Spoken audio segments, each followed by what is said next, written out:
মলদ্বারের মুখে কিছু কুশনের মতো আছে, ফোলা জায়গা আছে মলদ্বারের মুখ থেকে সামান্য একটু দূরে।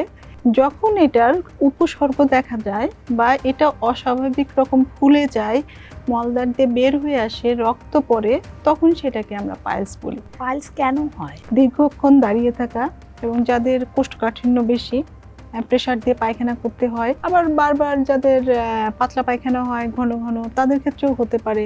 কিছু কিছু ক্ষেত্রে দেখা যায় কোনো কারণ ছাড়াও হতে পারে। কোন লক্ষণগুলো দেখা গেলে মনে করা হবে যে পাইলস হয়েছে?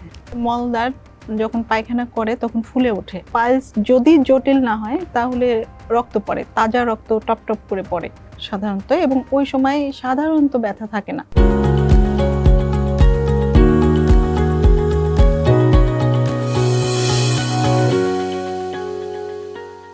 দর্শক, জেএমআই গ্রুপ প্রেজেন্স টিবিএস ভালো থাকুন আপনাদের স্বাগত জানাচ্ছি। আমি তাওসিয়া তাজমিম। আমাদের আজকের আলোচনার বিষয় পাইলস হলে কি করবেন। এ বিষয়ে কথা বলতে আমাদের সঙ্গে আছেন ডাক্তার বিলকিস ফাতেমা, সহকারী অধ্যাপক, কলোরেক্টাল সার্জারি বিভাগ, ঢাকা মেডিকেল কলেজ হাসপাতাল। আমাদের অনুষ্ঠানে আপনাকে স্বাগতম। ধন্যবাদ আপনাকে। ম্যাম, আমরা মলদ্বারের রোগ বলতেই মনে করি যে পাইলস হয়েছে। আসলে আপনি আমাদের পাইলস সম্পর্কে একটু বলবেন। জি, আমাদের একটা ধারণা আছে যে পায়খানার রাস্তায় বা মলদ্বার ওই এলাকায় যে কোনো সমস্যা হলেই সবাই মনে করে পাইলস। পাইলস নিয়ে কিছু মিথ বা কিছু কথাও প্রচলিত আছে যে পায়খানার রাস্তার অসুখ মানেই পাইলস। এরপরে দেখা যাচ্ছে একবার পাইলস হলে পাইলস কখনো ভালো হয় না। পাইলস হওয়া মানেই অপারেশন করতে হয় এবং অপারেশন করলে পায়খানা ধরে রাখতে পারে না। এ ধরনের কিছু কল্পকথা চালু আছে।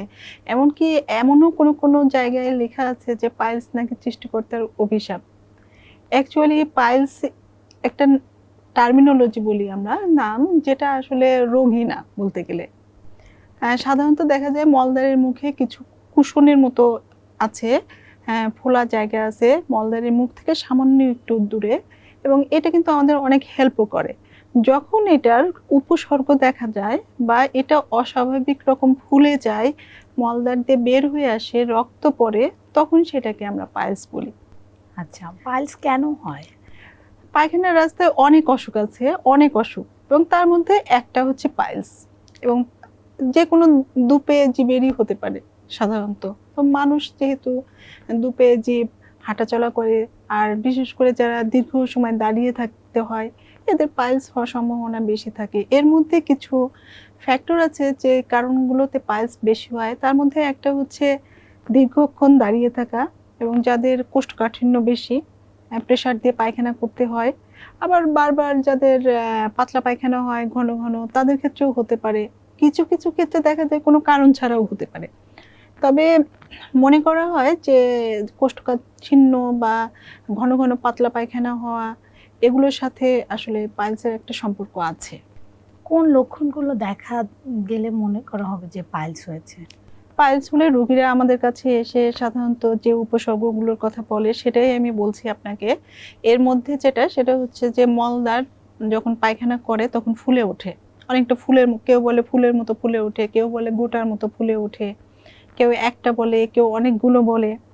এবং সাধারণত পাইলস যদি জটিল না হয় তাহলে রক্ত পড়ে, তাজা রক্ত টপ টপ করে পড়ে সাধারণত, এবং ওই সময় সাধারণত ব্যথা থাকে না। আর যখন পাইলসটা একটু জটিল আকার ধারণ করে তখন অনেক সময় ব্যথা নিয়ে রোগী আমাদের কাছে আসে আর কি। আচ্ছা, তো চিকিৎসকের কাছে আসলে কখন যাবে? যখন আপনি বললেন যে ব্যথা নিয়ে আসে, ব্যথা না হলে কি যাবে না? না, অ্যাকচুয়ালি পায়খানার রাস্তায় যখন আপনার সমস্যা হবে, রক্ত যাবে বা ফুলে যাবে, আপনি প্রাথমিক অবস্থায় একজন ডাক্তারকে দেখান না, একজন এমবিবিএস ডাক্তারকে দেখান। একজন এমবিবিএস ডাক্তার আপনাকে গাইড করতে পারবে যে আপনি আসলে বিশেষজ্ঞ ডাক্তারের কাছে যাবেন কিনা। যদি উনি রেফার করে তখন আপনি একজন বিশেষজ্ঞ ডাক্তারের শরণাপন্ন হবেন। প্রথমেই যে আপনাকে বিশেষজ্ঞ ডাক্তারের কাছেই খুঁজে যেতে হবে ব্যাপারটা কিন্তু তাও আসলে না। তবে উল্লেখযোগ্য বিষয় যেটা, সেটা হচ্ছে যে আপনি একজন কোয়ালিফাইড চিকিৎসকের কাছে গিয়েছেন কিনা এবং তিনি আপনার মলদ্বার পরীক্ষা করে দেখে নিশ্চিত হয়েছেন কিনা যে এটা পাইলস। এটা কিন্তু খুব গুরুত্বপূর্ণ। আচ্ছা, তো পাইলস যদি শনাক্ত হয় যে পাইলস হয়েছে, তারপরে কি সার্জারি করতে হবে? পাইলসের চিকিৎসা কি শুধু সার্জারি? না, অ্যাকচুয়ালি পাইলসে আমরা সবসময় চিকিৎসা দেইও না। ফুলে গেছে, ঠিক আছে, যে গিয়েছে, আপনি একটু লাইফস্টাইল মডিফিকেশন করে চলেন, একটু কোষ্ঠকাঠিন্য থাকলে যেন সেটা না হয়। যাদের লুজ মোশন আছে আমরা তাদেরকে বাল্কিং এজেন্ট দেই, যাতে পায়খানাটা ফর্ম হয়, খুব শক্তও না খুব নরমও না, এরকম হয়। তাদেরকে হেলদি লাইফস্টাইল অ্যাডভাইস করি আমরা, প্রতিদিন নির্দিষ্ট পরিমাণে ফাইবার আর ফ্লুইড যুক্ত খাবারও খাবেন, সাথে একই সাথে তরল খাবারও খাবেন। কায়িক পরিশ্রমও ইম্পর্টেন্ট আপনার নর্মাল বাউল হ্যাবিটের জন্য, সেটাও আমরা এনকারেজ করি।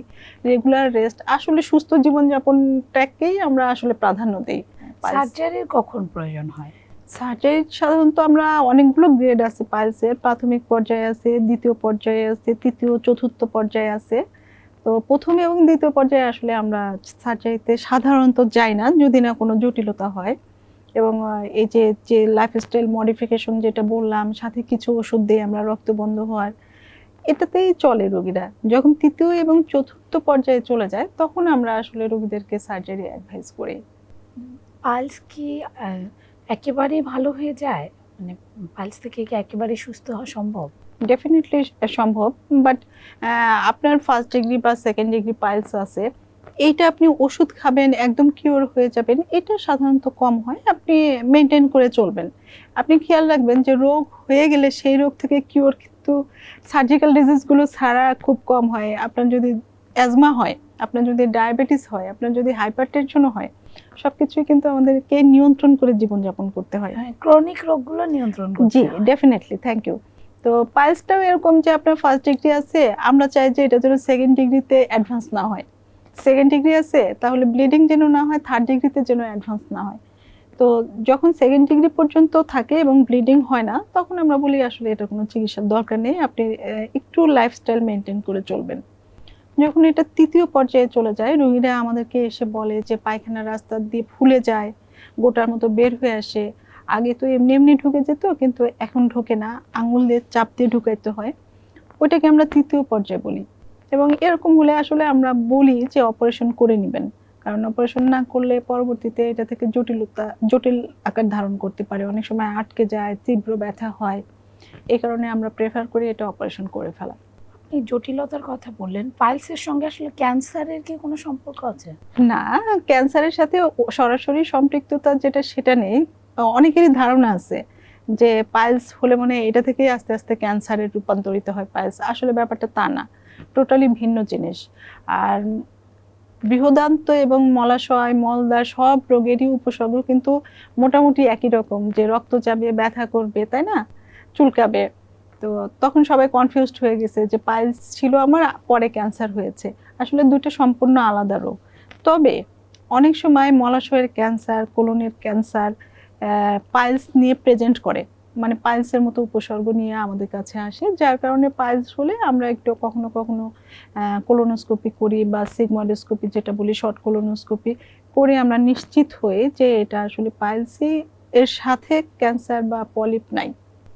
আচ্ছা, এমনিতে কাদের পাইলস বেশি হয় এরকম কি কোনো তথ্য আপনাদের আছে, বা আপনারা তো প্রতিদিন রোগী দেখেন, ছেলেদের বেশি হয় নাকি নারীদের, নাকি কোন বয়সীদের, এরকম কিছু আছে কি?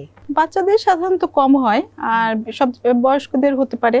বয়স হলে টিস্যুর ল্যাক্স হয়ে যায়, সাপোর্ট কমে যায়।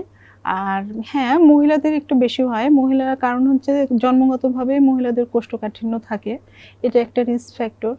আরেকটা ইস্যু যেটা, সেটা হচ্ছে প্রেগনেন্সি। তো প্রেগনেন্সিতেও এই কোষ্ঠকাঠিন্য বলেন, আর পাইলস বলেন, ফিশার বলেন, যে কোনো পায়খানার রাস্তার রোগী এটা একটু অ্যাগ্রাভেট করে, বাড়ে। এবং একটা সন্তান জন্মদান করতে গেলে যে 9 মাস বেশ একটা কষ্টকর সময় পার করতে হয়, এবং এই সময় পেটটা যখন ফুলে যায় তখন পেটে প্রেশার বাড়ে, সেটাতেও অনেক সময় পাইলসটা অ্যাগ্রাভেট করে আর কি, বাড়ে। আচ্ছা, তো প্রেগনেন্সিতে পাইলস একটা অনেক ক্ষেত্রে কমন একটা বিষয়, তখন জি। আসলে কি করা উচিত? আলাদা তেমন কিছু না। একটা সুস্থ সাধারণ মানুষের যে চিকিৎসা, একটা পুরুষের যে চিকিৎসা, মহিলারও প্রেগনেন্ট অবস্থাতেও আসলে সেম চিকিৎসা। বাট আমরা যদি কখনো অপারেশনও লাগে, আমরা একটু চেষ্টা করি যে প্রেগনেন্সি পিরিয়ডে অপারেশনটা একটা স্ট্রেসফুল কন্ডিশন, মায়ের জন্য, বাচ্চার জন্য, আমরা অ্যাভয়েড করার চেষ্টা করি, কনজারভেটিভ ট্রিটমেন্ট দিই। বাট এরকম না যে প্রেগনেন্সিতে জটিল হয়েছে পাইলস কিন্তু আমরা অপারেশন করা যাবে না সেরকম আসলে কিছু নেই। লাগলে অপারেশন করা যায়? জি, করতে হয় যদি ইমার্জেন্সি হয়, তাছাড়া করি না। আচ্ছা, এমনিতে কি ঘরোয়া কোনো উপায় আছে পাইলস থেকে ভালো থাকার, মানে নিয়ন্ত্রণে রাখার? ঘরোয়া উপায়ে আসলে ব্যাপারটা ঠিক তাও না। সুস্থ জীবনযাপন করাটাই আমরা বলি যে পালসটাকে নিয়ন্ত্রণ রাখা বা প্রতিরোধ করার একমাত্র উপায়। যে আপনি পর্যাপ্ত পরিমাণে খান সবজি বা আঁশযুক্ত খাবার, তার সাথে তুলনামূলকভাবে পর্যাপ্ত পরিমাণে লিকুইড বা তরল খাবার খান, রেগুলার ফিজিক্যাল অ্যাক্টিভিটিস থাকবে।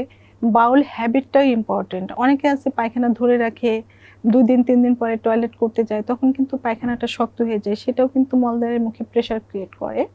আরেকটা হচ্ছে পর্যাপ্ত ঘুম আসলে সুস্থ জীবনযাপনই প্রতিরোধ করতে পারে। পানি খাওয়ার কি কোনো সম্পর্ক আছে পাইলসের সঙ্গে? জি, পানি মানে এরকম না যে অনেক পানি, আপনি যদি আঁশ খান সেটা থেকে যখন আপনি মল তৈরি হবে আপনার পর্যাপ্ত পরিমাণে পানিও লাগবে। আসলে সবকিছুই দরকার হচ্ছে ব্যালেন্সড হতে হবে। এরকম না যে আমি অনেক পানি খেলাম আর পেশাব করলাম, সেরকমও না। ব্যালেন্সড হতে হবে যে আমি এতটুকু পানি খাবো আমি যাতে আমি সুস্থ থাকি। আপনি তো দীর্ঘদিন ধরে চিকিৎসা করছেন পাইলসের, তো পাইলসের চিকিৎসায় কি অপচিকিৎসার কোনো সুযোগ আছে? কারণ আমরা দেখি বাসের মধ্যে বা বিভিন্ন জি, এটা আসলে দুঃখজনক হলেও সত্য যে আমাদের দেশের রোগীরা এখনো কবিরাজ, তথাকথিত কবিরাজ, পাইলস চিকিৎসক যাদের কাছে যান, প্রায়ই তারা পায়খানার রাস্তায় অ্যাসিড ইনজেকশন দেয় বা আসলে হার্বাল কি দেয় আমরা অনেক সময় বুঝতেও পারি না। কিন্তু অনেকেই আমাদের কাছে তো প্রায়ই রোগী আসে যে পায়খানার রাস্তায় ক্ষত হয়ে গেছে, পরবর্তীতে আমাদের পেট দিয়ে পায়খানার রাস্তা বের করে দিতে হয়েছে এবং এই ঘা দীর্ঘদিন শুকায় না, যখন শুকায় তখন পায়খানার রাস্তাটা একদম সংকুচিত হয়ে যায়। পরবর্তীতে আমাদের অনেক বড় সফিস্টিকেটেড অপারেশন ধাপে ধাপে করে এটা ঠিক করতে হয়। আচ্ছা, মানে আপনারা যেহেতু ঢাকা মেডিকেলে আছেন এবং সেখানেই তো সব জটিল রোগীরা আসে। জি জি। এবং আমি চেষ্টা করি সাধারণত দেশের সাধারণ রোগী যারা তাদেরকে আমি বলার চেষ্টা করি যে যাই হোক না কেন আপনি একজন কোয়ালিফাইড যোগ্য চিকিৎসকের কাছে যান। আমাদের দেশে কিন্তু এখন এমবিবিএস ডাক্তারের কোনো অভাব নেই, এমনকি ইউনিয়ন পর্যায়ে এখন এমবিবিএস ডাক্তার অ্যাভেলেবল। আপনি একজন চিকিৎসককে দেখান, তিনি যদি আপনাকে শারীরিকভাবে পরীক্ষা করে দেখে এবং নিশ্চিত হয় যে এটা একটা পাইলস, তার আয়ত্তের বাইরে হলে সে কিন্তু আপনাকে বিশেষজ্ঞ ডাক্তারের কাছে পাঠিয়ে দিবেন। কিন্তু কবিরাজি চিকিৎসা করলে কিন্তু ওই যে পায়খানার রাস্তায় যদি জটিলতা হয়, সেই জটিলতা কিন্তু 100% আসলে কিওর করা খুব ডিফিকাল্ট হয়ে যায়।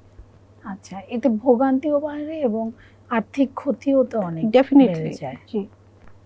আমরা একেবারে শেষ পর্যায়ে চলে আসছি, তো আপনি আমাদের বলবেন যে পাইলস প্রতিরোধে আসলে কি করা হয়? আপনি বললেন এতক্ষণ, আর দর্শকদের উদ্দেশ্যে আর কিছু বলতে চান? হ্যাঁ, দর্শকদের উদ্দেশ্যে হচ্ছে আমার এটাই বলার আছে যে পাইলস আসলে খুব ভয়ের কোনো কিছু না। এটা আমাদের লাইফে একটা সময় কম বেশি পাইলস হতেই পারে, পাইলস হলেই ভয় পেতে হবে সেরকমও কিছু না।